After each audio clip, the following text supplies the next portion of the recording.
सूरज की किरणों में अमृत का वो प्रकाश, हर नई सुबह के साथ यीशु राजा है अब। अंधकार से जो लड़ती उसकी वाणी है आप, उसकी वाणी है आप, उसकी वाणी है आप। अमृत वाणी, अमृत वाणी, अमृत वाणी, अमृत वाणी, अमृत वाणी।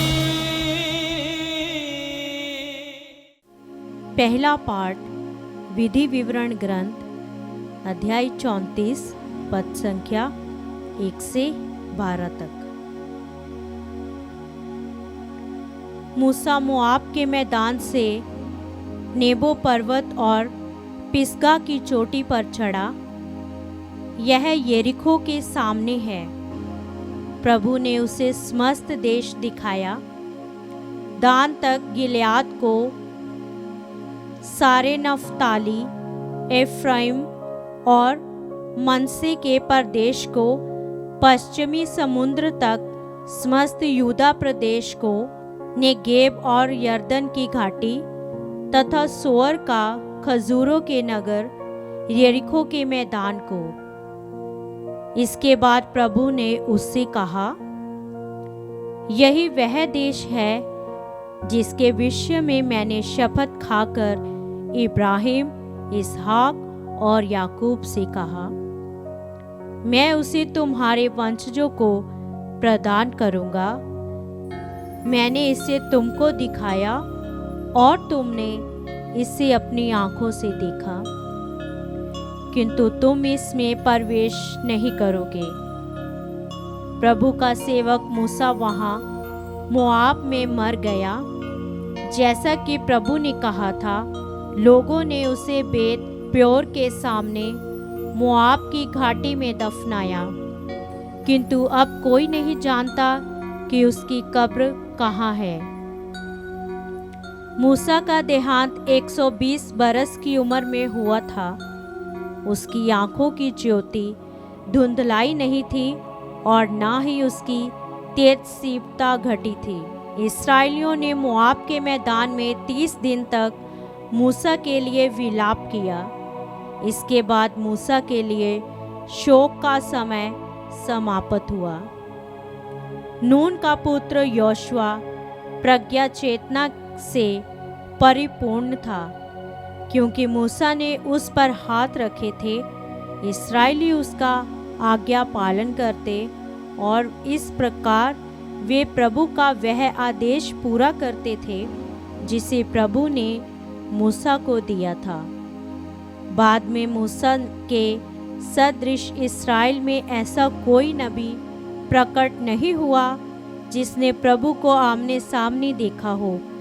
ऐसा कोई नबी प्रकट नहीं हुआ जिसने प्रभु के द्वारा भेजा जाकर मिस्र में फिरौन, उसके सब दरबारियों और उसके समस्त देश को इतने चिन्ह तथा चमत्कार और इस सब इस्राएलियों के सामने सामर्थ्य एवं आतंक के साथ इतने महान कार्य कर दिखाए।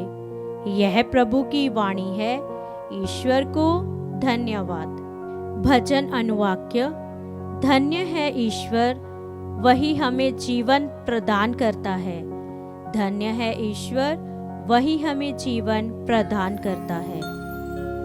समस्त पृथ्वी ईश्वर को धन्य कहे, उसके महिमामय नाम का गीत गाए और उसकी महिमा का स्तुति गान करे। वह ईश्वर से यह कहे, तेरा कार्य अपूर्व है। अनुवाक्य। धन्य है ईश्वर, वही हमें जीवन प्रदान करता है। आओ ईश्वर के कार्यों का ध्यान करो। उसने पृथ्वी पर अपूर्व कार्य किए हैं। हे राष्ट्रों, हमारे ईश्वर को धन्य कहो और उसकी प्रशंसा में गीत सुनाओ। अनुवाक्य। धन्य है ईश्वर, वही हमें जीवन प्रदान करता है। हे प्रभु भक्तों, आओ और सुनो, मैं तुम्हें बताऊंगा कि उसने मेरे लिए क्या क्या किया है। मैंने उसे ऊंचे स्वर से पुकारा और उसकी प्रशंसा में गीत सुनाया। अनुवाक्य: धन्य है ईश्वर, वही हमें जीवन प्रदान करता है। जय घोष। ईश्वर ने मसीह के द्वारा अपने से संसार का मेल कराया और उस मेल मिलाप का सेवा कार्य हमें सौंपा है। हालेलुया। संत मत्ती के अनुसार पवित्र सुसमाचार अध्याय 18 पद संख्या 15 से 20। यदि तुम्हारा भाई कोई अपराध करता है तो जाकर उसे अकेले में समझाओ। यदि वह तुम्हारी बात मान जाता है तो तुमने अपने भाई को बचा लिया। यदि वह तुम्हारी बात नहीं मानता तो और 2-1 व्यक्तियों को साथ ले जाओ, ताकि 2 या 3 गवाहों के सहारे सब कुछ प्रमाणित हो जाए। यदि वह उनकी भी नहीं सुनता तो कलीसिया को बता दो, और यदि वह कलीसिया की भी नहीं सुनता तो उसे गैर यहूदी और नाकेदार जैसा समझो। मैं तुमसे ये कहता हूँ, तुम लोग पृथ्वी पर जिसका निषेध करोगे, स्वर्ग में भी उसका निषेध रहेगा, और पृथ्वी पर जिसकी अनुमति दोगे, स्वर्ग में भी उसकी अनुमति रहेगी। मैं तुमसे ये भी कहता हूँ, यदि पृथ्वी पर तुम लोगों में 2 व्यक्ति एक मत होकर कुछ भी मांगोगे तो वह उन्हें मेरे स्वर्गीय पिता की ओर से निश्चय ही मिलेगा। क्योंकि जहाँ 2 या 3 मेरे नाम में इकट्ठे होते हैं, वहाँ मैं उनके बीच उपस्थित रहता हूँ। ये प्रभु का सुसमाचार है। ख्रीस्त की जय।